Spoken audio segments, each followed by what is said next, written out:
Hola, ¿cómo están? Todas, todos, bienvenidos. Estamos iniciando otro capítulo de No lo vimos venir. Llevamos varios ya con diputados, diputadas del Frente Amplio. Estamos junto al Nacho Achurra. Nos vemos todos los domingos. Bueno, antes eran los miércoles, los domingos. Ahora estamos centrados más bien en los domingos. Pasando este tiempo tan extraño, Nacho, ¿no? ¿Cómo estás? Bien, Bea, bien, yo la verdad es que bien. ¿Tú cómo va todo? Miren, ya les voy a contar cómo está la cosa en mi casa, como para hacer toda la transparencia del tema, porque no están tan bien las cosas por acá, así que ahí les voy a estar contando, pero vamos a presentar a nuestro entrevistado para no dejarlo ahí colgado y que se pueda meter de inmediato y pueda meter la cuchara, ¿no? Bueno, nos referimos al diputado del Frente Amplio, diputado de Convergencia Social. Él era Frente Amplista antes de ser Frente Amplista, era diputado antes que existiera el Frente Amplio. Nos referimos a Gabriel Boric, diputado del Frente Amplio. ¿Cómo está, diputado? Muchas gracias por estar con nosotros hoy día. Un Un gusto. gustazo, Bea, Nacho, a toda la gente del Diario Clever. Muchas gracias por la pega que hacen en estos momentos difíciles para Chile. Oye, Sí, bienvenido al estamos. programa, Gabriel. Un gusto tenerte acá este domingo. Un gustazo, un honor. Oye, yo les decía, y solo como para transparentar, bueno, llegó el bicho a mi casa, pues llegó el coronavirus aquí a mi casa, hemos estado súper en cuarentenados, pero el Aravena, mi marido, está con, hoy día le llegó, los exámenes se demoran en los resultados, se hizo el examen durante la semana y llegó el resultado hoy día, y dio positivo el PCR que se llama, de coronavirus, así es que, bueno, asumimos todas las reglas protocolares del caso y eso significa que con contacto estrecho son 14 días de estricta cuarentena en la casa. Afortunadamente el Pablo se siente relativamente bien, está como con un resfrío fuerte, esa es la sensación, pero hay que estar un poquito a la guaita porque nosotros ya que bordeamos los 50 años, cosa que ustedes todavía no se enteran, eh, hay que estar como más a la guaite de algún problema respiratorio, por ejemplo, que se vayan algunos de estos síntomas agravando un poquito, pero, y un poco, no sé, pues, el aguante de toda la familia, porque estamos todos en cuarentena y ahí vigilando que el resto no se sienta mal o cómo se asuma, pero sí, yo le decía al Nacho un Oye, poquito antes que es extraña esta sensación porque es como que estás hablando todo el rato de lo mismo y de repente te toca y uno dice, bueno, ¿qué pasa ahora? ¿Cómo evoluciona esto? Y hay tantas cosas que no se saben, pero bueno, le está tocando a muchas familias en todo el mundo nomás. Así que echarle para adelante. Bea, antes de entrar en la conversa con Gabriel, voy a hacer de entrevistador de la compañera de acá, pero eh, tú, en tu situación personal, ¿tú estás dando un poco por hecho de que tú estás también con COVID en este momento? ¿Tienes algún síntoma? ¿En qué situación personal estás ahí? Sí, yo no me he hecho el examen, pero por lo que me ha dicho toda la gente que conoce el tema, que hablamos con harta gente, hemos seguido como todos los protocolos, un poquito bien a la pata de la letra. Lo primero es, la cuarentena es súper estricta, o sea, 14 días de estar muy encerrados en la casa, dar toda la información de la trazabilidad, que es lo que quiere llevar la gente que está dedicándose a esto, desde el Ministerio de Salud, en fin, que es ver cuáles son los recorridos que hizo la persona que estaba contagiada, en fin, como para tener una información de lo que pasó con sus trayectorias para ver dónde podría estar el bicho, digamos, para decirlo como más en chileno. Y lo otro es que asumimos que estamos como posibles contagiados. Yo no tengo ningún síntoma, he ido perdiendo el olfato, sí. Y dicen que eso es como uno de los síntomas muy probables. Es muy parecido a cuando uno tiene una alergia. Yo soy alérgica estacional y también pierdo un poquito el olfato cuando tengo como crisis de alergia. Es muy parecida a esa sensación.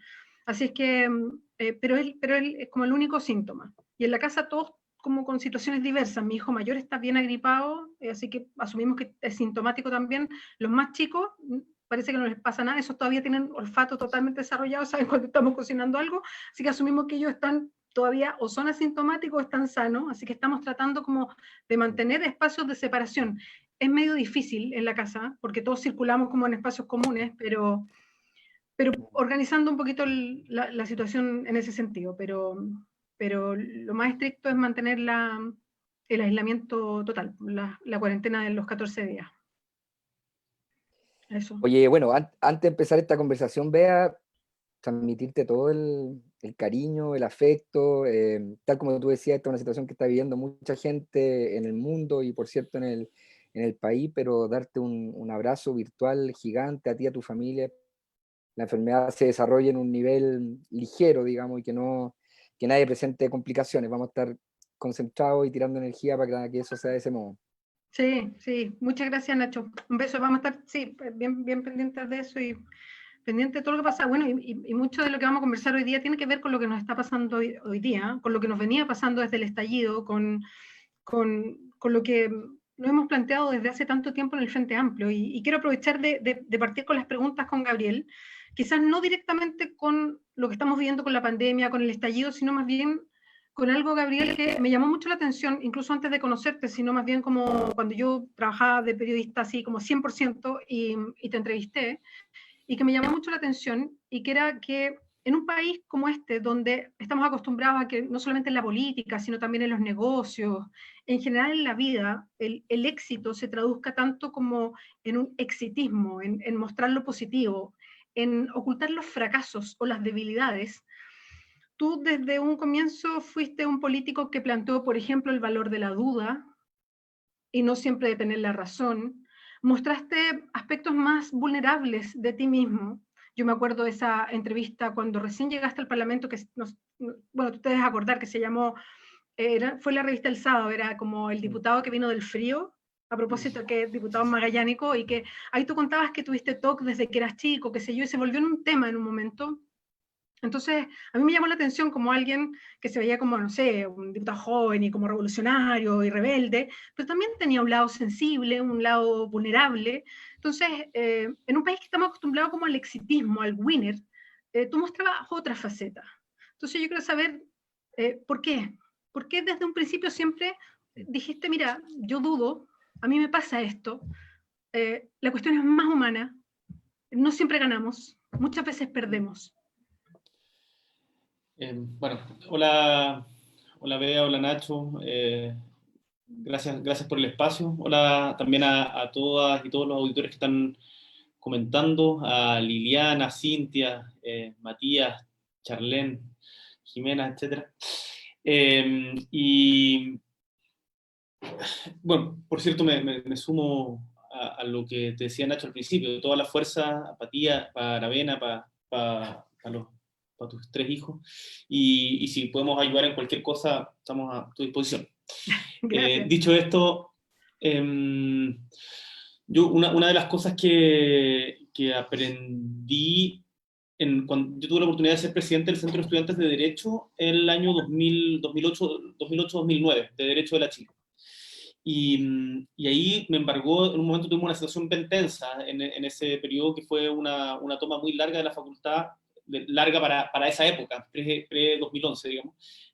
Fueron como 42 días en donde salió el decano, hubo harta convulsión, y yo sentí una presión y una soledad que no conocía.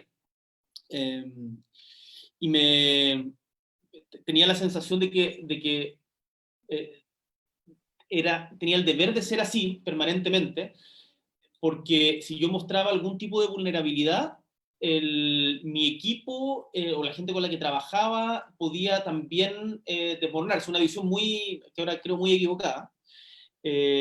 Pero asumí como por osmosis esta idea de que tú criticaste tanto en la campaña, también la idea de que la política es sin llorar, de que uno tiene que mostrarse fuerte.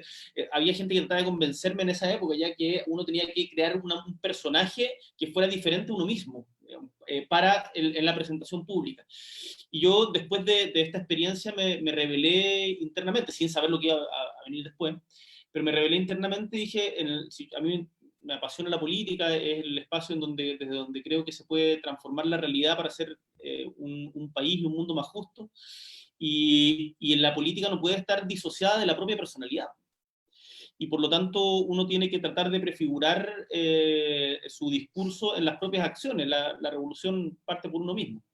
Y eso ha sido un aprendizaje permanente, porque además uno va cambiando, tiene como, me han llegado olas, digamos, de cambios de visión de mundo. En particular, el feminismo, yo creo que fue un cambio de visión muy grande en esto, pero también el cómo enfrentar el ser una persona pública. En ese momento no lo era todavía, pero después ya cuando fui presidente de la fecha, el 2011-2012, o sea, 2012, fue muy intenso. Y ahí me di cuenta que uno, que no nos la sabíamos todas, que puede parecer obvio, pero yo creo que es importante decirlo, no nos la sabemos todas, nos vamos a equivocar, y es importante saber reconocerlo, y la idea de la duda para mí ha sido muy importante, porque en estos tiempos en donde el juicio es tan inmediato, el reconocer que uno es vulnerable, que duda respecto de las convicciones propias, de que es posible cambiar de opinión, yo creo que es algo que es valioso y que tenemos que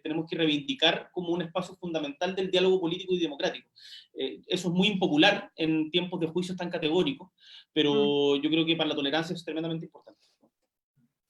Eh, Oye, Gabriel, y a propósito un poco de eso mismo, de lo que decía la Bea de tu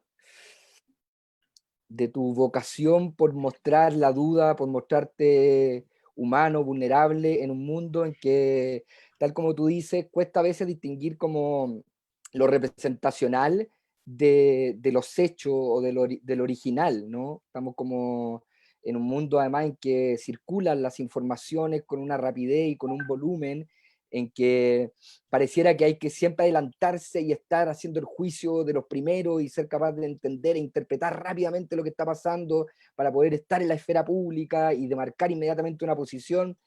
Eh, en ese marco, digamos, ha sido para ti en tu recorrido político, con lo joven que eres, pero ya con toda la experiencia que has vivido, con todos los espacios en los que has estado, el momento de la firma por el acuerdo, por la paz y la nueva constitución, ¿ha sido el momento más difícil para ti?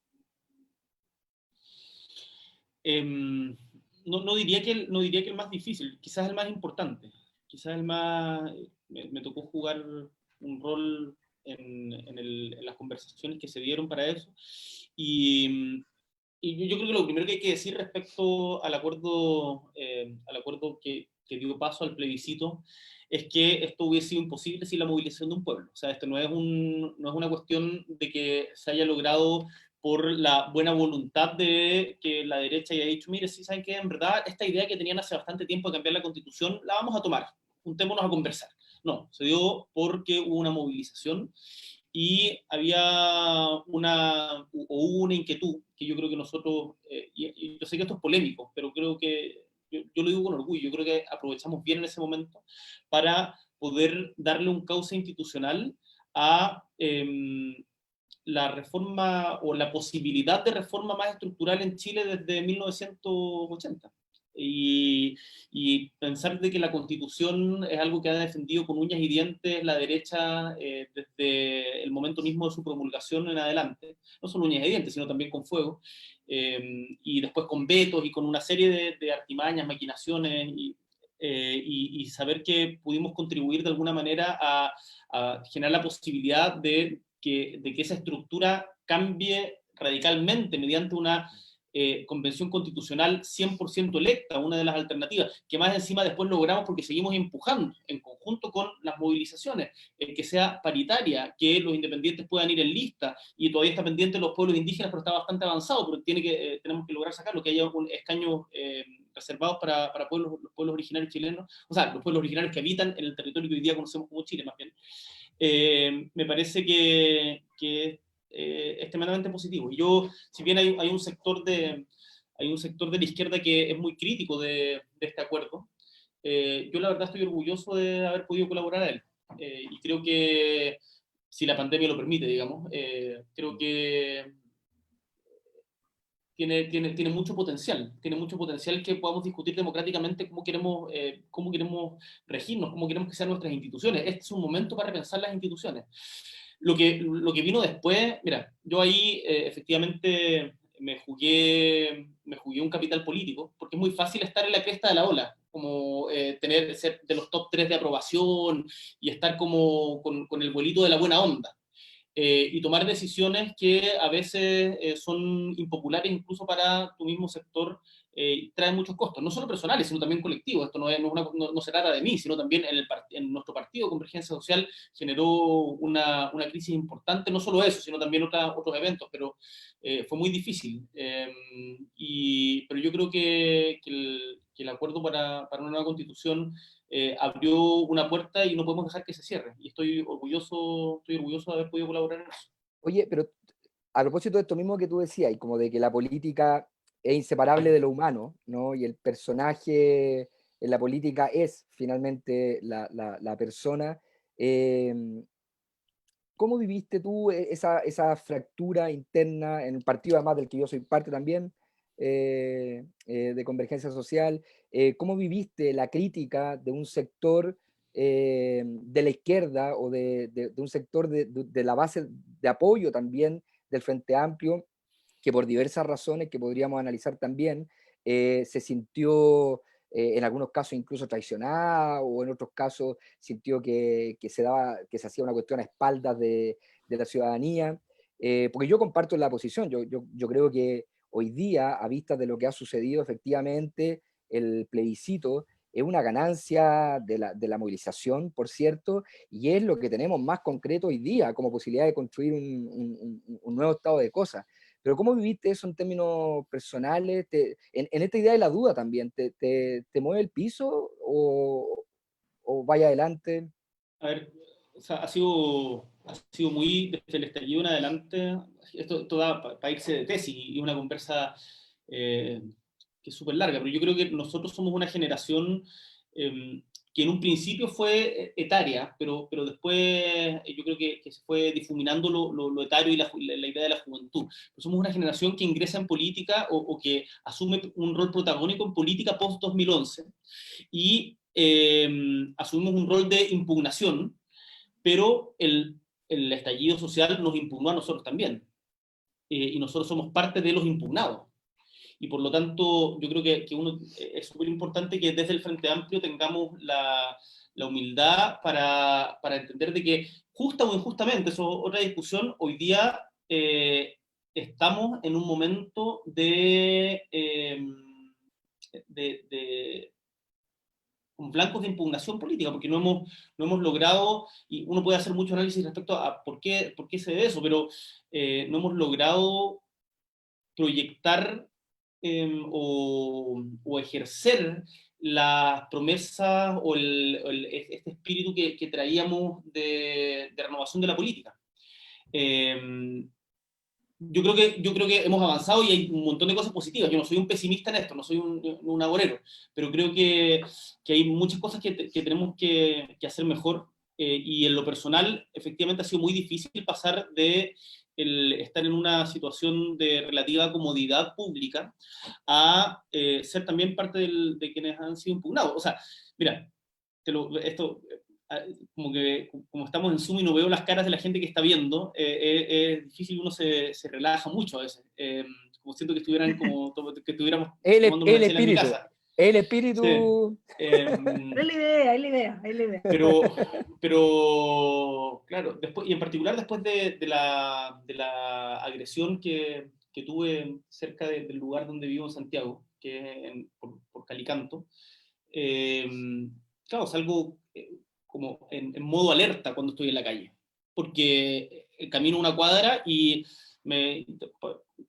tres personas me paran, una me dice, me tira una idea, otra me dice, bien, sigan peleando, y la otra me dice, puede ser dos versiones, como comunista de mierda, ándate a Cuba, etcétera, etcétera, o traidor, amarillo, vendido, culiao, ¿cachai? Entonces, uno está ahora, bueno, ahora la pandemia canceló el espacio público físico, pero hasta antes de eso yo estaba como en una situación de alerta permanente en la calle, y eso ha sido bien difícil de llevar y adaptarse también. Ahora, yo creo que la política tiene de esto, no creo que haya que dramatizarlo tanto, pero sí vivirlo, y yo creo que está bien dar cuenta de ello y como decía la Bea en un principio, dar cuenta de esta vulnerabilidad. Ahora, ¿y cómo se trabaja todo eso? ¿Cómo avanzamos con...? Yo sé que conversar todo esto es súper complejo porque podríamos estar hablando toda la noche y no llegar necesariamente a un resultado, ni tampoco es que yo te voy a decir, mira, acá tengo 10 elementos que te voy a describir, porque no es así.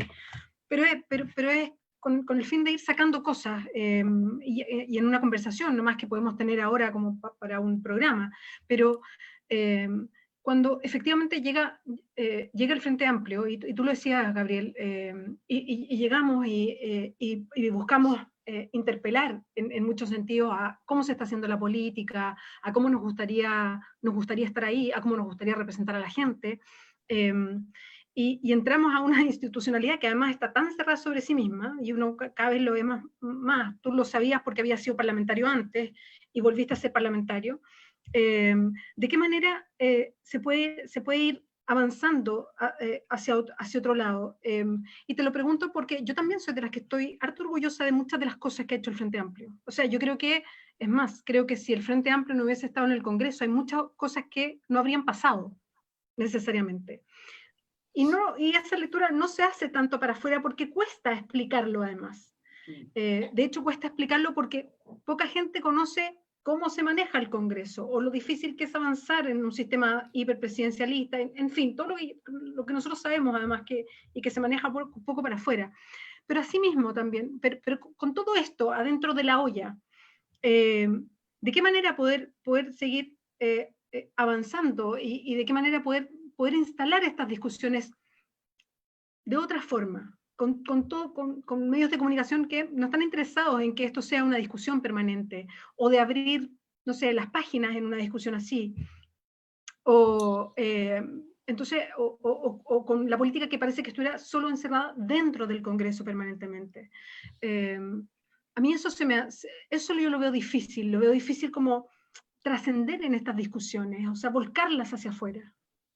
Yo creo que es importante que no tengamos, como decía también el Nacho al principio, tenemos que salir del inmediatismo y de pensar en que todo se va a solucionar por una como maniobra comunicacional, llegando primero a dar la mejor cuña que agarre más tele. Creo que la política tenemos que pensarla en el largo plazo. Y sin perjuicio de que hay ciertas urgencias, ahora no estamos abordando las cosas más urgentes, pero si nosotros tenemos un horizonte, ese horizonte te sirve para caminar. Decía Galeano, citando a su vez a un director de cine, decía, camino un paso, tú das dos, camino 4, tú das 20, camino 1000, tú das 2000, ¿de qué sirve la utopía si nunca la voy a alcanzar? La utopía, compañeros, me sirve para caminar. Y en el fondo la política tiene que ser un continuo avance, no, o como en la serie Los 80, el jefe de Juan le decía, tiene que japar para adelante, tiene que japar para adelante. Yo creo que tenemos que estar siempre pensando en que esto no es una cuestión estática, sino más bien de proyección de largo plazo, y por lo tanto no estar solo pendiente de la cuña o de la elección, que sin prejuicio de que tengan importancia, que hay que sopesarla.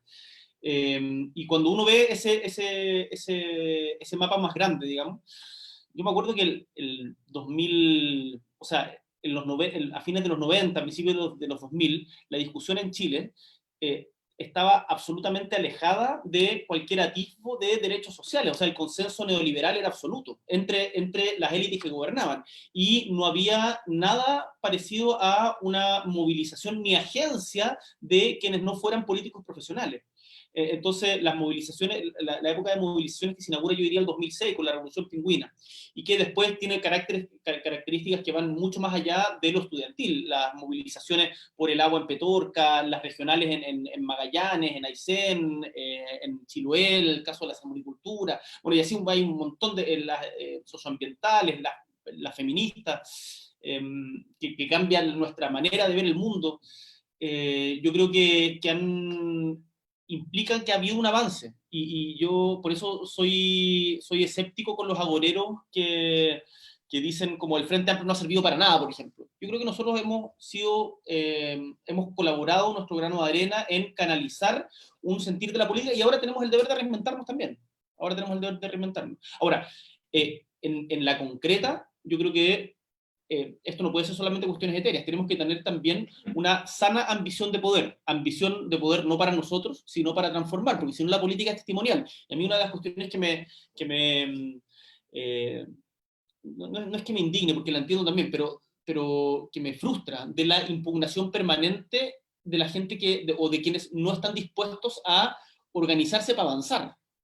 Y yo creo que la política, nosotros tenemos que estar disponibles a sentarse a la mesa con quienes piensen diferente a uno para poder avanzar en conquistas materiales, reales, concretas para el pueblo de Chile.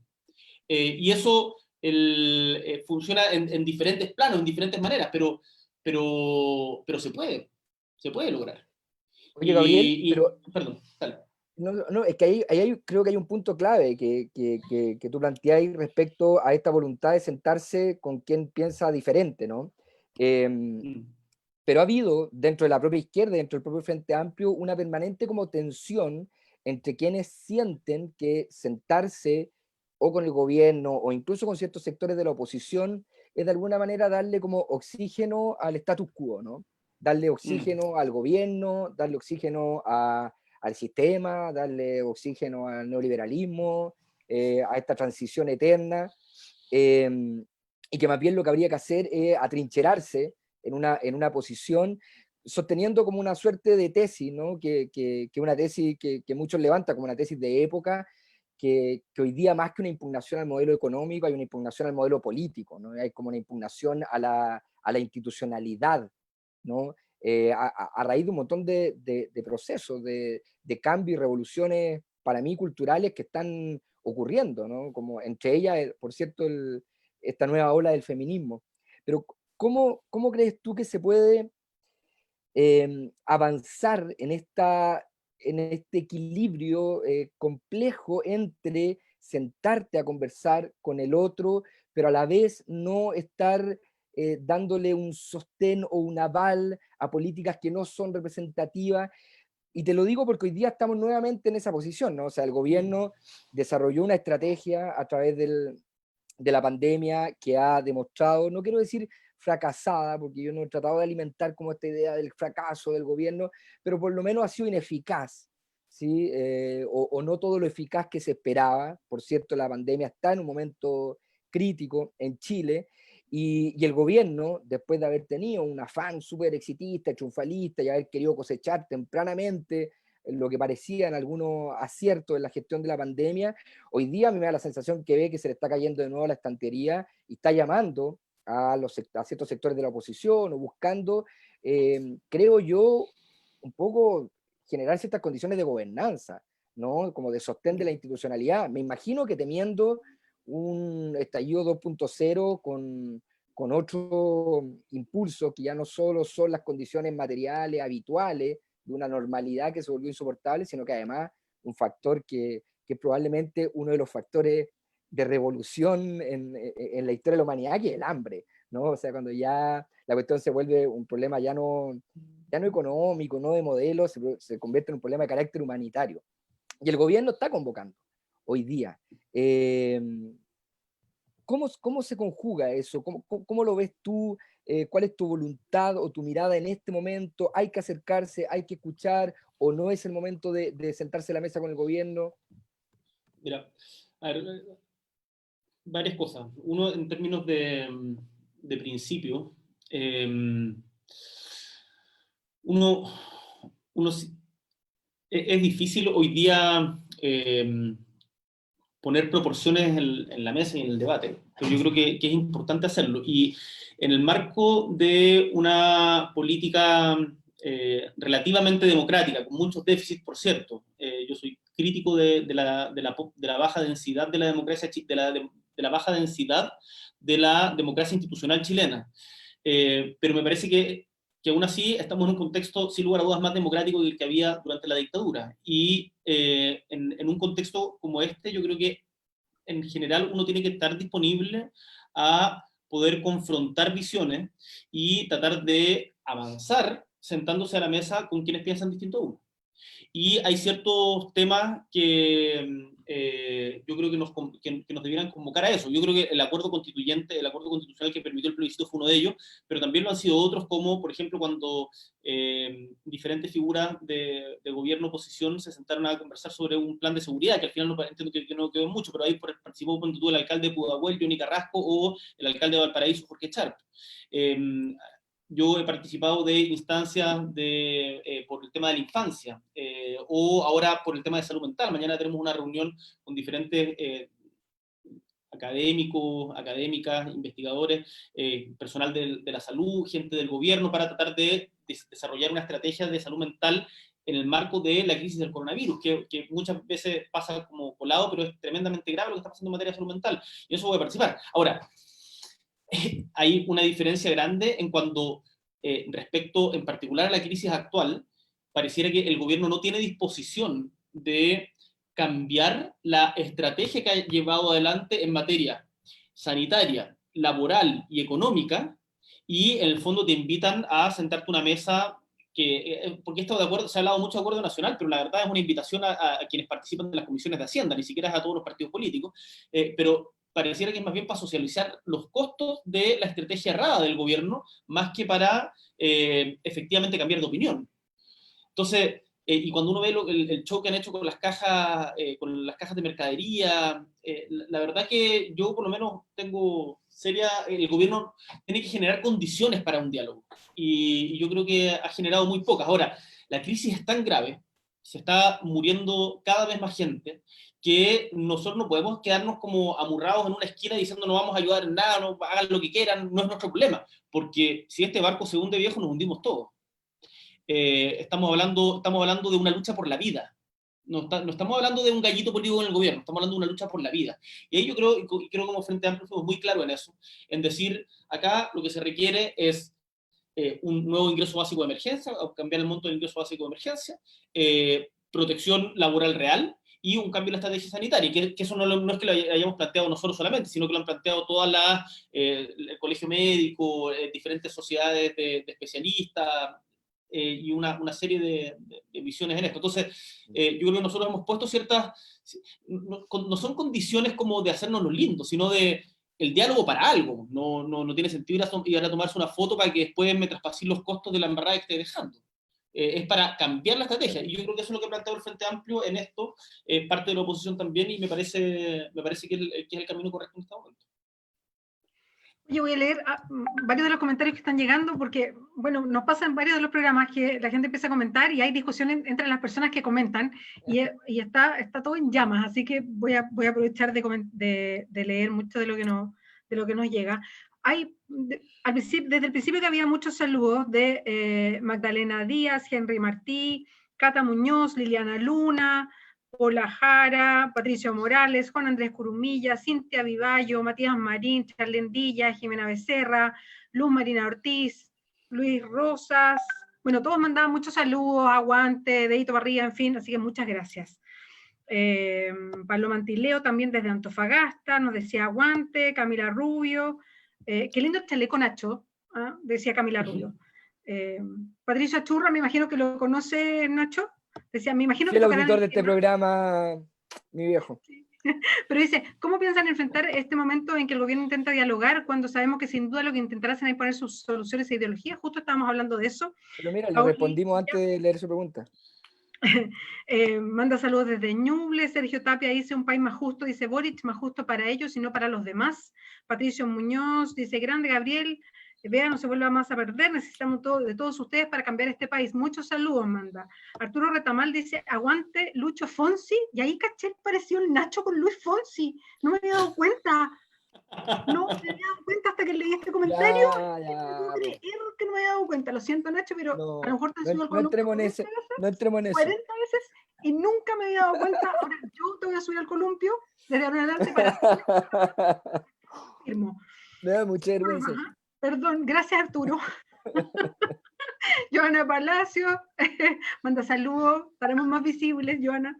Hugo González manda cariños. Reportero Móvil, un fuerte abrazo de Ñuñoa. Hugo, abrazos también. Loreto Andrade, espérenme que de repente se me va a encollar esta cuestión, se me fue para arriba. Esperen un ratito, perdón. Sigo para abajo. Ya, Matías Mena, fue una ventana de oportunidad que no había que desaprovechar, a propósito de lo que estábamos hablando recién, que era, no, lo que estuvimos hablando hace un rato, en realidad, que era el acuerdo para la Constitución. Mauricio Magú manda saludos. Nicolás Lenny dice, la lucha se da dentro y fuera de las instituciones. Javier SLNS dice, ¿ustedes creen que para lograr avanzar en ámbitos políticos hay que refundar los partidos de derecha e izquierda y crear nuevos partidos? Joana Palacios dice, Gabriel, con la esperanza intacta. Liliana Luna dice, nunca hubo apoyo para cambiar la Constitución. Recién ahora que la gente despertó y se expresó frente a tanto abuso, se generó la posibilidad real del cambio. Yo agradezco el acuerdo. Si no fuera por eso, no estaríamos hablando y soñando con un nuevo pacto social. Bárbara Astudillo dice, hay que seguir presionando el proceso constituyente porque se debe forjar los cambios estructurales. Recuperación de derechos fundamentales, entre ellos, lo más importante, el agua como un derecho humano. Nasa y Fulín dice, abrazos compas. Magdalena Díaz, no todos te criticamos, te agradecemos tu postura. Dice ella, Mario Silar, Grande Bea, Nacho, Gabriel, aguante. Lorena Farías dice, aguante Gabriel. Sergio Tapia dice, es la hora de los independientes, no más duopolio, y a votarlos a todos y votar 100% independientes y no independientes apoyados por los partidos políticos. Luis Eduardo preguntaba, ¿cuándo vuelven a oxigenar un gobierno asesino como el de Piñera? A propósito de lo que estamos hablando antes, y algo así preguntaba y tú, Nacho, antes, ¿no? Hay algunos que se repiten, por eso me los salto, por si acaso. Majid Chatut dice, la raja que hablen de estallido 2.0, excelente. Alejandro Herrera dice, nunca se podrá dar el gusto a todas las diversas opiniones, la idea es construir, no destruir. Armando Espinosa, deberían abrirlo a Insta. Nos hace una sugerencia para el programa. Marisol Vázquez dice, comparto que por el acuerdo se logra poner en discusión y plebiscito para cambiar la Constitución. Y algunos, si no les gusta, ¿qué hacen acá? El gusto de amargarse. Jackson Nemerich dice, yo creo que es difícil sentarse a la mesa a buscar propuestas para avanzar en esta pandemia, ya que el gobierno la verdad no tiene ganas de escuchar aún que lo digan públicamente, perdón, que están dispuestos a una conversación. Jorge Gómez dice, ¿apoyarán el estallido 2.0 que se vendrá con todo cuando la pandemia lo permita? Víctor H. dice, Lagos en la campaña del no. El problema no es el sistema económico, el problema es Pinochet. Cristian Leighton dice, Gabriel, ¿te parece que la pandemia pone una tensión entre democracia y autoritarismo? Vladimir Villegas dice, pero lo que están haciendo es un gallito, es muy poco el aporte que están haciendo. Me imagino que se refiere al gobierno. Bueno, Jano Herrera manda saludos desde San Fernando. Y Cintia Vivallo dice, ja, ja, ja, despacito. Y esa es una... Es para el Nacho esa, para el Nacho, a ver si la canta. Bueno, eso es parte de los mensajes que llegan, ¿no? No quieren escucharme cantar, no quieren escucharme cantar bien. No sé, Nacho, nunca te lo digo. Vamos a ver si en algún programa. Oye, pero Luis Poncia, bueno, en fin, no más columpio. Ahora, uno en serio para Gabriel Boric, él lo decía, fue presidente del Centro de Alumnos de Derecho de la Universidad de Chile, fue presidente de la FECH también, y bueno, ya conocen su trayectoria parlamentaria. Gabriel, ¿cuándo entraste decididamente en la política o cuándo tú dijiste, me gusta la política, o fue una reflexión tan pensada, o de repente algo como que te llevó y terminaste siendo, no sé, presidente del Centro de Alumnos?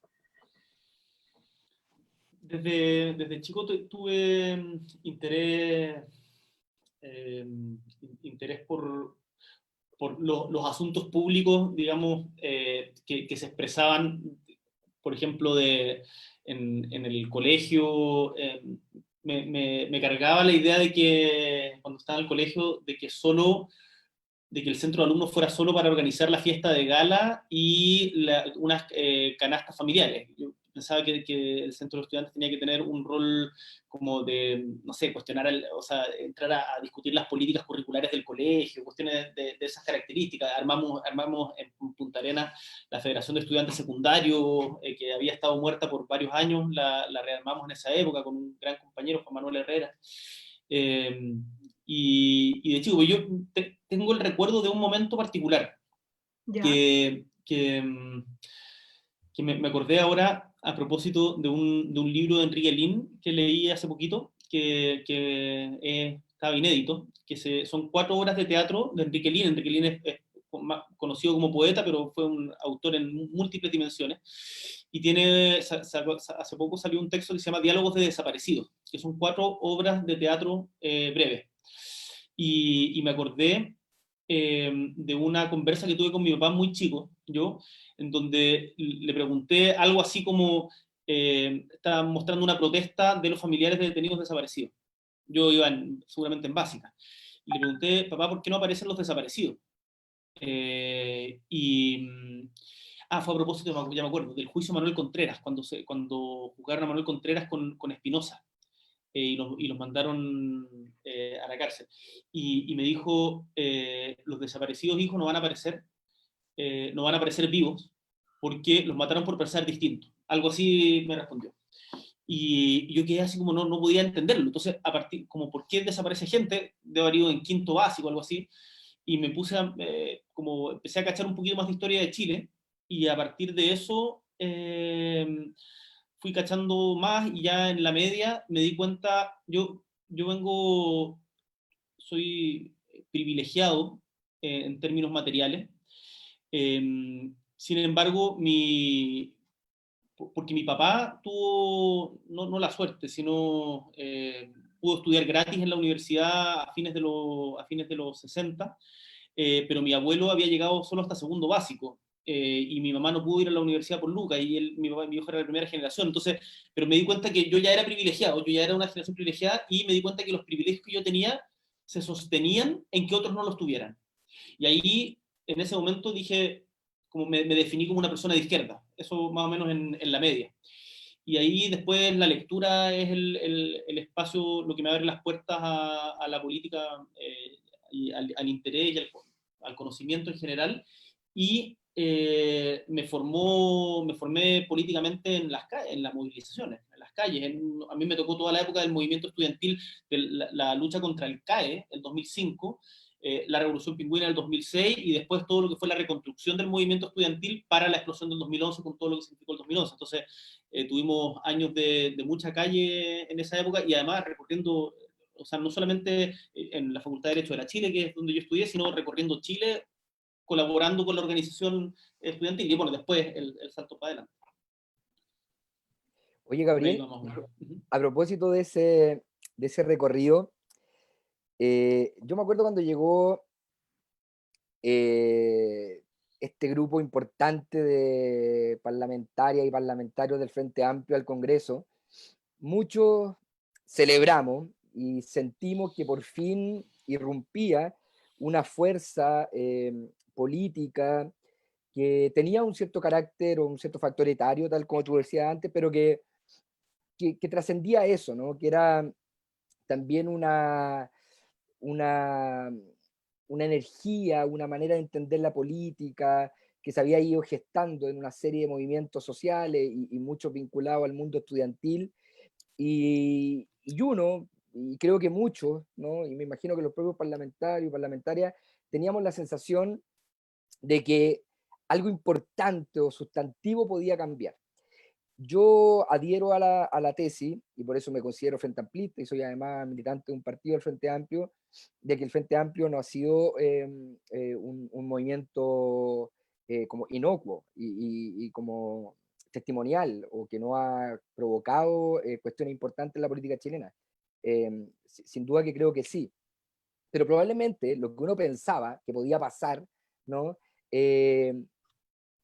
Dista de cómo la política institucional y esta baja densidad de la democracia institucional que tú decías, es capaz como de ablandar, ¿no? Como de frenar ciertos impulsos, de ralentar cosas. Y creo que una de las manifestaciones como visibles y recientes, más claras, tiene que ver con lo que pasó con la votación de ¿cómo que se llama? De la reelección. De las reelecciones, ¿no? Es decir, en un momento de presión social, aparece todo el Parlamento prácticamente diciendo, no, por supuesto, aquí este es un acuerdo, nosotros tenemos que someternos a esta solicitud, eh, pero después la institucionalidad se la arregla para seguir una cierta inercia muy conservadora, además en el marco de un sistema ultrapresidencialista. Eh, ¿Cómo sentís tú en ese marco que puede seguir avanzando el Frente Amplio? Y más que el Frente Amplio, como estos cuatro partidos que todavía siguen, digo, ¿cómo esta fuerza que entró como la fuerza impugnadora, que traía también un proyecto de país, con un programa construido, con la candidatura de la BEA, un programa construido de una manera transversal, distinta, lleno de ideas, y se encuentra con una muralla institucional y empieza a ralentarse? Eh, ¿Cómo crees que puede seguir avanzando esto? Digamos, ¿a qué tendríamos que apuntar? ¿A esta presión social? Sí, claro, armar partido, generar vinculación con los movimientos, pero en el ámbito institucional hay que apelar a tener más parlamentarios, hay que derechamente subir la vista y apuntar a hacer gobierno definitivamente. Preguntas difíciles, pues. Pero si para eso es este programa, pues. A ver, mira, voy a ejemplificar con destacando el trabajo de una compañera que la había mencionado dentro de las personas que escribió, que es Bárbara Astudillo. Bárbara Astudillo también frente amplista, militante de Convergencia Social, luchadora territorial por el agua en Petorca. Y ella, en conjunto con otro grupo de compañeros y compañeras, entre ellos el diputado Diego Ibáñez, llevan años peleando por la recuperación del agua como derecho humano, que es algo que pasa en Petorca, en Cabildo, en la quinta región interior, pero también en muchas otras partes. Yo tuve la oportunidad de estar con comunidades mapuche a 30 minutos de Temuco, en una comunidad que se llama Rucamanque, y donde no tienen agua. No tienen agua y va un camión aljibe a dejarle 50 litros a la semana, o 50 litros, no recuerdo si era diario o a la semana, pero era absolutamente insuficiente para cubrir las necesidades básicas y mostraban cómo en el fondo todo se había secado producto de las plantaciones de pinos y eucaliptos de las forestales que se habían instalado al lado. ¿Por qué menciono esto? Yo creo que el Frente Amplio tiene que actuar en dos dimensiones. Otra persona lo decía, lo mencionaba la Bea, actuar en lo institucional y en lo no institucional también. Tenemos que estar permanentemente siendo parte de las luchas territoriales activas e impulsando ciertas luchas de cambio y transformación social, ya sea desde la descentralización, desde la lucha por el agua, la lucha de las comunidades mapuches, sin suplantarlos, sin jamás suplantarlos, sin una visión paternalista, sino siendo parte de esos procesos. Y por otro lado, tenemos que lograr ser mayoría en las instituciones. Y ser mayoría no lo vamos a lograr nunca solos, nunca por nosotros mismos. Y ahí es importante también quitarle el asco a la idea de poder sentarse a dialogar con quienes no piensan exactamente como uno. La política se trata de eso, sino es un curso de volatría permanente, es como estar mirándose al espejo todos los días, ¿no? Y yo creo que tenemos que ser capaces de mezclar y de jugar como con dos puños o con dos brazos, con dos manos abiertas. Por un lado, radicalidad y por el otro también pragmatismo. Creo que tenemos que tener un equilibrio y una combinación entre las dos y saber jugar con las dos cinturas. Yo creo que es necesario ser mayoría del Parlamento para aprobar leyes que... Mira, déjame decirte algo a propósito de eso. La nueva Constitución, si es que ganamos el plebiscito y hay una convención constituyente, yo creo que no vamos a tener la Constitución que nos imaginamos, porque la derecha seguramente va a tener un derecho a veto respecto de ciertos temas que para nosotros son claros. ¿Cuál es la gracia del proceso constituyente? Que los temas que no queden en la Constitución van a quedar entregados al debate democrático y no van a tener los vetos que tiene hoy día. Y para que ese debate democrático nosotros podamos avanzar, tenemos que ser mayoría. Y se requiere también disputar las instituciones, pero sin olvidar de que hoy día más del 50% de los chilenos y chilenas no fueron a votar. No les está haciendo sentido las instituciones democráticas y de representación tal como están planteadas hoy día. Entonces, si nosotros no salimos a dialogar con ese mundo al que este gobierno declaró no conocer, la declaración de Mañalich es quizás el acto de sinceridad más claro respecto a cuando habla del hacinamiento, que no sabía del hacinamiento y la pobreza del sur de Santiago. Bueno, yo le digo que eso no es solamente propio del sur de Santiago, además, sino que en muchas regiones como la mía, que es Magallanes, no es mía la región, de donde yo vengo, la región de Magallanes, por ejemplo, también hay mucha pobreza escondida al interior de las casas, particularmente en los adultos mayores. Y esa gente hoy día no ve en la política institucional y en la política profesional una alternativa que permita mejorar su realidad y su calidad de vida, porque efectivamente la política se transformó de alguna manera en un botín y nosotros tenemos que tener la rebeldía para cambiar eso. Y no olvidarnos para qué vinimos. Y yo creo que para no olvidarnos para qué vinimos es importante también que quienes llevamos, que podamos también no identificar cuáles son los vicios de los cuales que no queremos reproducir. Y yo creo ahí que es muy sano, porque como tú bien dices, el Parlamento en particular tiene una pesada carga de statu quo, que vayamos renovándonos también dentro del mismo Frente Amplio y dándole espacio a nuevos liderazgos. Y por eso nosotros, con Giorgio, con Vlado, que llevamos 2 periodos, y con todo el Frente Amplio nos comprometimos a no estar más de 2 periodos, independiente de lo que diga la ley. Una última cosa, yo creo que no se le puede echar solo la culpa al empedrado, porque esto no es culpa de que el Parlamento y las instituciones sean pencas. Nosotros también hemos cometido errores. El Frente Amplio, que ya no están todos los partidos que fueron parte en algún momento.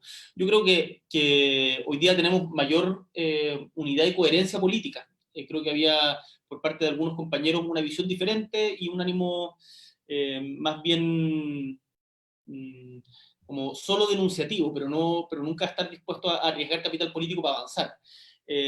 Pero también hemos cometido muchos errores como Frente Amplio, entonces tenemos que estar en permanente revisión y yo creo que nos falta más conversa. Creo que, o sea, qué buena esta pega que están haciendo ustedes. Vea Nacho y el diario Clever, como esto no es solamente útil para quien lo escuche, sino que también yo creo que nos sirve a los tres, y como bancada, y como partidos, nos sirve como un espacio de reflexión. Es tremendamente positivo, necesitamos más de esto, necesitamos conversar más. Los partidos políticos que no se reinventen después del 18 de octubre van a tener un vuelito, pero yo creo que van a estar destinados al fracaso, y ahí tenemos mucha pega por hacer todavía. Yo quería llevar la conversación, y esto es para los dos, porque si bien las preguntas van a Gabriel, en realidad son preguntas abiertas, porque todos metemos la cuchara, que, bueno, me imagino que han estado mirando también lo que ha pasado en Estados Unidos después de la muerte de George Floyd a manos de la policía en Minneapolis. Y uno no puede dejar de hacer el puente de la protesta, de cómo salió la gente a protestar afuera, por esta muerte, pero por tanto más, por la injusticia del racismo en Estados Unidos, por un país que se fue construyendo en base al racismo, en base a considerar a los afroamericanos en una condición distinta a los blancos en Estados Unidos. Y la base de la protesta, yo vi muchos videos, pero videos caseros también, lo que decían, lo que se iba comentando respecto a las diferencias, al modelo que deja unos afuera y otros adentro, y cómo en la protesta también uno veía tantas coincidencias respecto, y yo no sé si les pasó, pero había muchas imágenes que a mí me recordaron mucho el 18 de octubre en Chile. Y la forma de protesta también. Y obviamente muchas declaraciones del tipo, pero protestan, pero ¿por qué tienen que ser tan violentas las protestas? O claramente hay gente que está protestando que no tiene nada que ver con la muerte de George Floyd, sino que van a provocar violencia y no están protestando por los derechos de las personas negras. Entonces, uno empieza a ver como patrones de reacción muy parecidos a lo que vivimos también en Chile respecto a las protestas. Y hoy día, a través de las redes, vi una declaración que hizo caminando y que la grabó con su celular la parlamentaria Alexandria Ocasio-Cortez, no sé si la vieron. Sí, yo hizo una declaración así, pero espectacular, y como que lo grabó en su celular, y voy a hacer una reflexión, dijo, pero si alguien condena la violencia de estas protestas y no condena el origen de las protestas, es un hipócrita. Porque son las dos, o sea, porque vienen de una misma raíz. Uno no puede solamente condenar la violencia en una protesta, sino entiende que esa violencia viene de una violencia anterior. Y empezó a enumerar, y es como, no sé, la historia de Chile, ¿no? Empezó a enumerar lo que hacen las inmobiliarias en las calles, lo que pasa con un país donde no tiene salud y hay salud para pobres y salud para ricos, lo que pasa con la educación y los barrios pobres, lo que pasa con la población negra y cómo vive, en fin, era casi como un retrato de lo que generan estos modelos en un país como Estados Unidos, y en todos los bolsones de pobreza que existen, y en un país como Chile. Y entonces yo recordé mucho toda la época del estallido, y cómo está el corral habitual de, pero la violencia, y condenan la violencia o no condenan la violencia, y quedarnos siempre como en una cáscara muy inútil, y no entrar nunca como de pantalla, para nunca entrar al tema de fondo, de qué es lo que estamos hablando. Y el poco margen que tenemos en general para establecer el tema de fondo, para decir directamente, oiga, usted es hipócrita, como lo decía Alexandra Ocasio-Cortez hoy día también, usted es hipócrita si solamente quiere condenar la violencia per se, y no entiende que hay una violencia que viene, que es más profunda, y no quiere condenar las dos cosas en el fondo. Y esa poca capacidad que podemos tener para llevar ese discurso más en profundidad.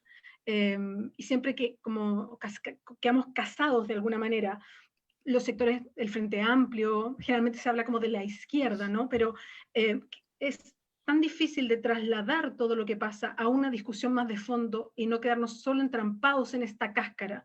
Y nos pasó en el estallido, pero nos pasa también cuando los estudiantes hacen una protesta, nos pasa, y es un permanente, ¿no? De quedar entrampados en esta especie como de cáscara medio inútil.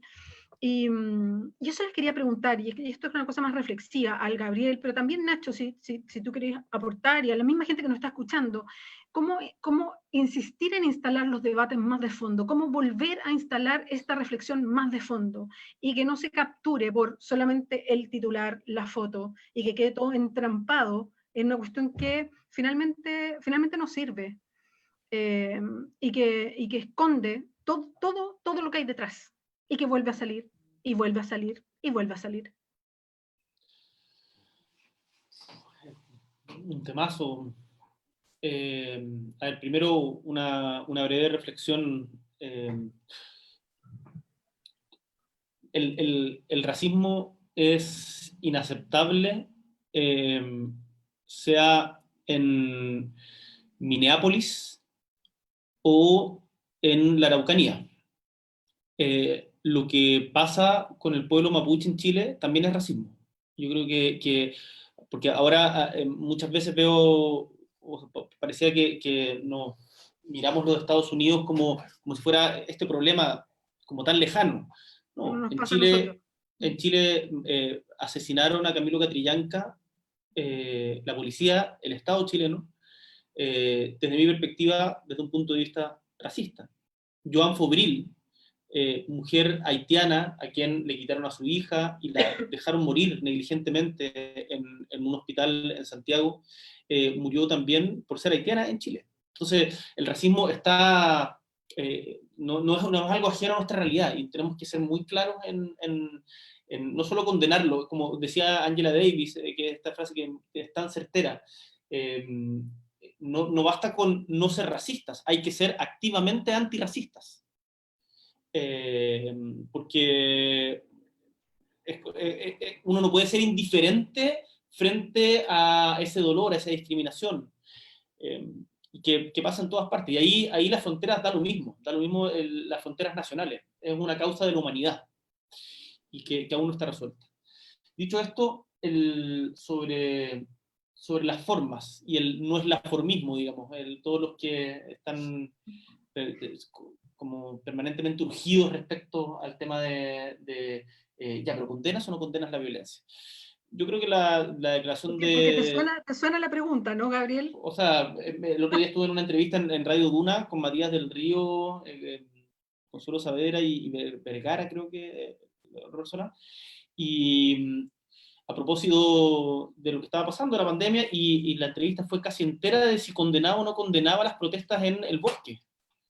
Y decía, pero no, como no puede ser esto, como estamos hablando de gente que tiene hambre, dijo, y ustedes están preocupados de la forma de protestar. No, a mí me parecía realmente insólito y creo que hay un sector de la élite en Chile, yo no hablo como un outsider, yo soy parte de la élite, más aún siendo político parlamentario, pero hay un sector de la élite que es muy ciego ante esa realidad. Como decía Martin Luther King, también que ha salido mucho al baile en estos últimos días, la revuelta es la forma de expresión de quien no ha sido oído en mucho tiempo. Entonces, si no hay una canalización, si no hay una posibilidad de canalizar institucionalmente ciertos problemas, evidentemente van a haber revueltas. Y nosotros vamos a estar ahí también para apoyar esas revueltas. Es obvio que una toma de terreno es ilegal, pero si hay gente que no tiene casa y hay terrenos que están botados, vamos a apoyar la toma de terreno, sin problemas morales con eso. Entonces, ahora, yo creo que los medios es importante que no entren en contradicción con los fines que se busca obtener. Y eso es una discusión que siempre es muy compleja, la discusión sobre la violencia siempre ha sido muy compleja para la izquierda porque hay una suerte también de ensalzamiento. Yo creo que hay que ser muy cuidadosos con eso. Ahora, no hay una receta clara. Esto no se puede decretar por libro, no se puede escribir unas tesis de abril, digamos, o unas tesis de octubre, en este caso, al respecto, sino que es una cuestión que uno, a partir de ciertos principios, va a ir lidiando con la realidad, pero tenéis que tener ductibilidad para poder entender lo que está pasando, si no, cada protesta va a decir, no, es que esa no es la forma, o sea, ¿por qué mejor no le va a dejar una carta al presidente Piñera La Moneda y ahí en una de esas se soluciona el problema? No, si la protesta, la desobediencia civil es parte de la esencia de la democracia también. Y eso a las élites les molesta muchísimo. Y a la gente que está en el poder en general. Sí, yo creo que a propósito de lo que tú decías, idea que yo comparto todo lo que plantea Gabriel respecto a la condena, eh, no solo irrestricta, la condena activa, ¿no? Como contra el racismo, eh, que además tiene siempre un correlato con el clasismo, ¿no? El racismo y el clasismo van de la mano, y eso en este país lo conocemos muy bien. Eh, yo creo además que en Chile durante muchos años el debate estuvo muy cancelado. Sí, lo que pasa es que la herencia de la dictadura, el terror de la dictadura, yo creo que provocó que en Chile tuvimos durante muchos años una democracia delegativa, en donde efectivamente mucha gente que estaba, eh, mucha gente que quería recuperar su vida después de la democracia, mucha gente que quería volver a vivir en un país democrático, poder como desarrollarse, eh, confió en que los políticos, que además habían sido parte de procesos sociales anteriores, que habían vivido el dolor de la dictadura, que habían sido exiliados, que muchos de sus pares habían sido desaparecidos, asesinados, de alguna manera iban a ser fieles representantes de un sentir, de un interés, de una necesidad popular. Y yo creo que eso se fue desvirtuando con el tiempo. Y yo creo que la gente, más que no perdonarle a la concertación, por ejemplo, que no haya sido capaz de como doblarle la mano al modelo, porque yo creo que la gente es capaz de entender los amarres de la dictadura, es capaz de entender los amarres de la Constitución, de que nosotros tuvimos a Pinochet sentado en el Senado, de que tenemos un montón de leyes de quórum calificado que impiden cambios sustantivos de parte de iniciativas parlamentarias, etcétera, etcétera. Yo creo que lo que la gente no le perdona realmente a la concertación es que hayan como que se hayan pasado al otro bando, ¿no? O sea, que hayan terminado sentados en el directorio de la empresa. Porque una cosa es dar la batalla permanentemente y decir, no podemos, no logramos luchar contra derribar este muro, y otra cosa es que en el camino tú vayáis perdiendo tu idea, sigáis construyendo una narrativa, una representación de tu idea, y empecé a actuar en función de no solo sostener, sino de que profundizar y radicalizar el status quo. Entonces yo creo que esa cancelación del debate público durante muchos años en Chile hizo que la gente empezara a vivir su angustia, su padecimiento, como una cuestión personal, y de ahí las enfermedades mentales en Chile, de ahí el alcoholismo, de ahí los altos niveles de drogadicción. Y yo creo que lo que pasó el 18 de octubre es que la gente salió a la calle y empezó a mirarse y a decir, bueno, ¿a ti te pasa lo mismo? Sí, tú viviste lo mismo que yo, también te pasó lo mismo con tus familiares, también te pasó lo mismo con tu abuelo, también te pasa lo mismo cuando veis tu hijo en la mañana salir al colegio, viví esta misma impotencia, y se empezó a reconocer como un problema sistémico. Y yo creo que cuando una sociedad se encuentra frente a la evidencia de un problema sistémico, y si uno revisa un poco la historia, esas energías sociales, bueno, estallan y no estallan con una articulación política como operó probablemente en el siglo XX, cuando habían proyectos totales, el socialismo, los socialismos reales, que eran proyectos que eran totalizantes, que se suponía que podían solucionar todos los problemas de la humanidad bajo un proyecto común. Aquí, más que la adhesión a un proyecto político, lo que hubo, creo yo, fue el reconocimiento de una experiencia de abuso compartida, ¿no? De reconocerse pares en eso. Y yo creo que esas energías se despliegan de forma como, como difícil de asimilar, ¿no? Son energías que se desbordan.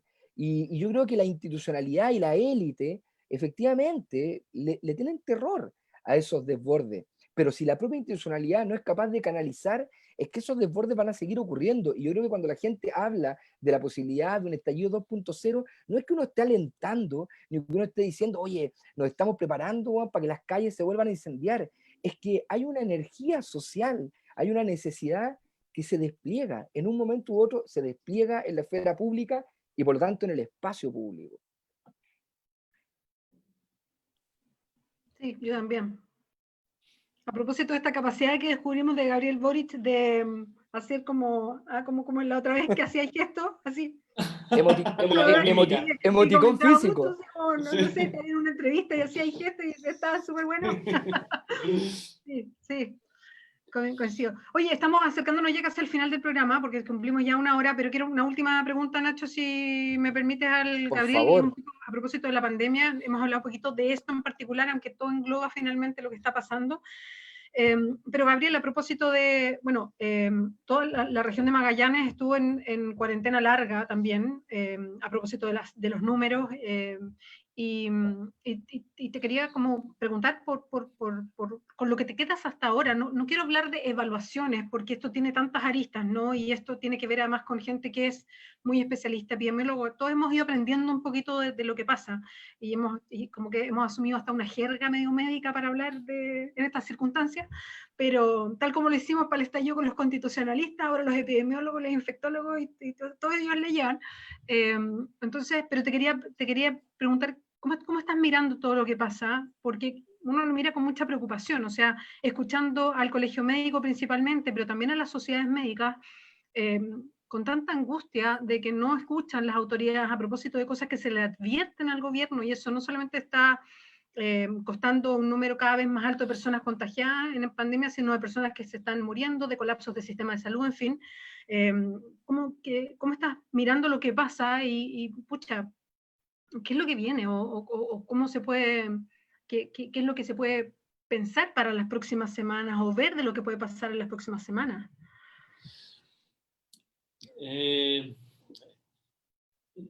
A ver, había una entrevista hoy día, si no me equivoco, en La Tercera, a no recuerdo cuál era la profesión, pero una persona de la Universidad de Washington que hacía ciertos modelos estadísticos en donde decía que Chile puede tener entre 7.000 o no me acuerdo cuál era, no me acuerdo cuál era, pero era un rango muy amplio de diferencia de muertes. Mm. Y entonces cuando como uno 5 veces más, ¿no? Como claro, 5... el tema es cuando uno se pregunta qué es lo que viene. Bueno, depende. No está dado.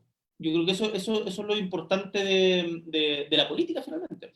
Que en función de las decisiones políticas que se tomen, cuyas principales atribuciones hoy día están en el gobierno, puede cambiar para mejor o para peor. Ya quedó claro de que la pretensión de exitismo que en algún momento, como exitismo medio noventero que tuvo en algún momento el gobierno, fue un error grave que está costando vidas. Yo no me voy a olvidar, y yo le pido a la gente que no se olvide, el show de Lavín abriendo la Pupanque. O sea, ese tipo de señales fueron claves en generar esta sensación de nueva normalidad que quedó absolutamente demostrado que no era tal, pero además el profundo desconocimiento de la realidad de la vida de la mayoría o de gran parte de los chilenos y chilenas que o viven al día o no tienen ahorros para poder, para que la cuarentena no sea un privilegio. Las tasas de movilidad según comuna, tú ves que mientras mayor precariedad, mayor movilidad. O sea, en San Ramón la gente se sigue moviendo mucho porque tiene que parar la olla nomás. Y eso si no hay un apoyo decidido del gobierno, si no hay un aumento del ingreso básico de emergencia, del IFE, ingreso familiar de emergencia, si es que no hay una política de seguimiento y aislamiento de los casos, esto va a seguir empeorando. Entonces, la cuestión puede mejorar, pero el gobierno tiene que cambiar de estrategia. Y ahí el ministro está siendo un obstáculo para ello. Yo creo que lo importante, más allá de la cabeza de un ministro, ¿no? Lo importante es cambiar de estrategia. Y si el ministro impide ese cambio de estrategia, el ministro no sirve para el momento. Y yo tengo fe en que, o sea, no fe, creo que se puede cambiar. Creo que además hay una voz bastante unívoca de no solo la oposición, sino de la oposición en conjunto con la ciencia, en conjunto con el colegio médico, con los gremios de la salud, y el gobierno ya a estas alturas, el orgullo se lo tiene que esconder en otra parte y hoy día poder, bueno, cambiar la estrategia. Ahora, respecto a una reflexión más profunda, yo creo que hay que verlo en dos dimensiones, de como qué va a pasar después de la pandemia.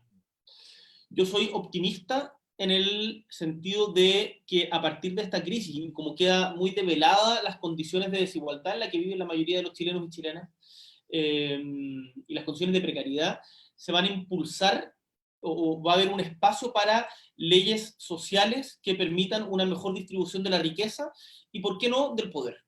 Estoy pensando en una cuestión que propusiste tú en la campaña, el seguro único de salud, terminar con las ISAPRES, en el problema de los adultos mayores y las pensiones. O sea, yo creo que va a haber un espacio para avanzar, una más justa distribución de la riqueza mediante un nuevo pacto tributario, cuestiones como esa. Ahora, yo soy, cuando fue lo hemos comentado antes con algunos, pero la Segunda Guerra Mundial, después de la Segunda Guerra Mundial en Inglaterra crearon el NHS, que es el sistema público de salud británico, justamente producto de la guerra. Yo creo que crisis como esta generan momentos de impulsar políticas públicas que mejoran las condiciones de vida de la población. Ahora, yo soy escéptico respecto de que después de esto vamos a ser mejores personas y que vamos a, como, no sé, querernos más o tener un mayor aprecio. Yo creo que eso se va a pasar rapidito y cada uno tendrá que reflexionar internamente, pero no creo que venga un cambio de moral a propósito de esta crisis. Pero sí soy optimista en términos de leyes sociales, y lo moral es algo que vamos a tener que estar permanentemente debatiendo.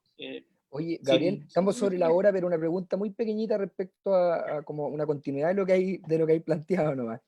Eh, Como que hay dos tesis sobre un poco el post-pandemia, ¿no? Uno, que la gente va a estar tan enfocada en la sobrevivencia, en el trabajo, en la necesidad material, que como que no va a haber espacio simbólico, filosófico, como para volver a recuperar la idea del cambio constitucional, como que la cosa va a estar en lo urgente y no en lo importante, ¿no? Y hay otra tesis que dice que más bien toda esta, digamos, este desamparo de lo público en materia sanitaria refuerza la idea de la importancia de un Estado fuerte, de derechos sociales, y que por lo tanto de alguna manera confirma o consolida la idea de la necesidad sí. de un cambio constitucional.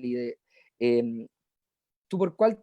Bueno, me imagino que el corazón está con el interés de una, ¿no? Pero ¿tú crees que es posible que la idea del cambio constitucional en la opinión pública empiece a cambiar y empiece a instalarse lo urgente, y que se desplace esa conversación, y que en función de eso se pudiera aplazar o postergar indefinidamente el plebiscito? No, yo creo que no. No, yo soy. O sea, de partida, no, para cambiar el plebiscito necesitan votos y los votos no lo van a tener. El plebiscito, salvo que con las condiciones sanitarias lo impidan, el plebiscito va. Y si las condiciones sanitarias lo impiden, se postergará unos meses, pero no se va a cancelar. Eso yo lo doy o sea, lo afirmo con responsabilidad. Ahora, yo creo que van a haber urgencias, y esas urgencias, lo urgente y lo importante no tienen que ser contradictorios. Yo creo que tenemos capacidad como país de abordar las dos. Y se va a requerir hacer un esfuerzo gigante por reactivar la economía, por generar empleo. Es una oportunidad para que sea empleo de calidad y no empleo precario, para fortalecer sindicatos. Yo creo que tenemos una oportunidad de repensar muchas estructuras que antes funcionaban como muy normalizadas, muy naturalizadas, pero que hoy día va a ser posible darle una vuelta de nuevo. Ahora, la prioridad es la vida, después de la vida, las condiciones de la vida. Y después de eso, efectivamente, está, bueno, las estructuras y las instituciones. Yo creo que es posible conciliarlas ambas. Yo creo que, como te decía antes, soy optimista respecto a las leyes sociales que se pueden, o al debate social que se puede dar después de la pandemia, y el plebiscito va, el debate constituyente va. Una crisis, las elecciones en una democracia no se suspenden por problemas económicos. Entonces, a los señores de derecha que están ansiosos por buscar la oportunidad para echar abajo el plebiscito, decimos no, no hay posibilidad. Así que vamos adelante con eso, y ahí el Frente Amplio, sin lugar a dudas, tiene un rol importante que jugar, y no lo vamos a jugar para estar ahí y aprendiendo también, no solamente diciendo lo que nosotros creemos, sino también aprendiendo y generando vínculos y trabajo territorial, que es finalmente el sentido también del Frente Amplio.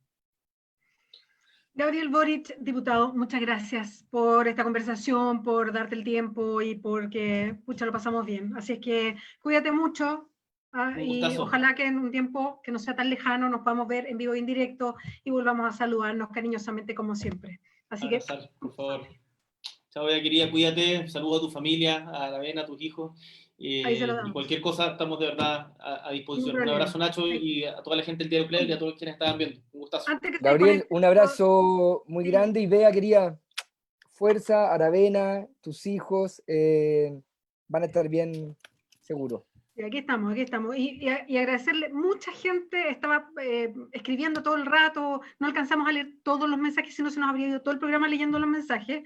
Además que yo de repente no me avivo tanto en leer los mensajes, entonces nos va más rato todavía, pero saludos a Victoria Céspedes, Silvia Orge, Magdalena Díaz, Marisol Vázquez, a muchas y muchos más. Muchas gracias, como siempre, por estar ahí muy pendiente. Así es que nos volvemos a encontrar el próximo domingo, así que no se olviden, a las 7:30 de la tarde, siempre con el Nacho Achurra. Yo lo tengo a ese lado, pero puede aparecer en su pantalla en cualquier otro. Gabriel Boric, besitos. Que estén muy bien, ¿eh? Cuídense todos. Chao, chao. Un abrazo. Chao, chao.